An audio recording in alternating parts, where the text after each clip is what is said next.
Mtazamaji, sasa ni kupatia taarifa inayofungamana na siasa ambapo baadhi ya viongozi wa chama cha UDA wamepuuzilia mbali madai ya upinzani kwamba miradi ya maendeleo inayotekelezwa katika eneo bunge la Olkalau huko Nyandarua inalenga kushawishi wapiga kura kabla ya uchaguzi mdogo ujao wa eneo hilo. Wakiongozwa na mwakilishi wa kike wa kaunti hiyo Faith Gitau, viongozi hao walisema lengo lao ni kuhakikisha miradi iliyozinduliwa na aliyekuwa mbunge wa sehemu hiyo marehemu David Njuguna Kiaraho inakamilishwa. Tupate taarifa hiyo. Leo hii nimewaandalia na wapatia mablanketi kwa sababu hii mwezi ni ya Julai na kuna baridi nyingi sana. Kwa hivyo nawapatia blanketi, ninawapatia chakula, niko na mchele, niko na maharagwe, niko na unga ya uji, niko na sabuni, niko na kila kitu yao. Ndio hata wao wasikie hata hii muhula ya campaign tunawakumbuka. Na kwa sababu hata Olkalau wameamuka, wamesema wacha kwanza deni ilipwe, tuchague mshina, ili kama deni haitalipwa Rais William Samoei Ruto hata kuwa na sababu yote ya kusema alikosewa na watu ya Olkalau. Na kwa hivyo hayo ndio maombi yetu kwa watu ya Olkalau, na watu wa Olkalau wameamuka wafuatilie deni yao mpaka mwisho.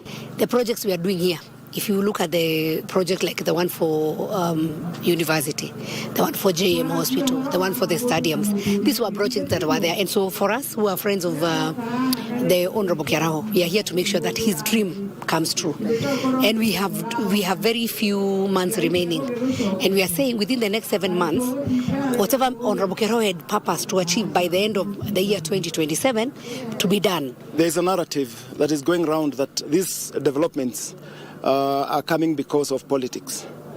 I can tell you, we politic because of development. If it is this time that these developments will come, let it be. If the hospital, JM Hospital, will be elevated to level 5 because of politics, that's why we're in politics. Now that he's not there, that's why you can see some of us coming to embrace, members of the ministries coming, even PSs are coming, because we, as Mount Kenya readers, we have told the government that whatever was left by Mr. Kiaraho, Honorable Kiaraho, must not be left there as the year ends. So zile project ambazo Mheshimiwa Rais ameweka, na hizi projects zilianzishwa na Mheshimiwa Kiaraho. Huyu mheshimiwa ndio alikuwa manager wake akifuatilia hizi projects. Tumeweka 265 million shillings kuwekea watu wa Olkalau stima. Ya Rais wetu William Samoei Ruto imelete mpangilio ya kuhakikisha ya kwamba sisi tunatoka kwa matumizi ya kuni, kwa matumizi ya makaa, kwa matumizi ya mafuta taa, sasa kwenda kwa gas.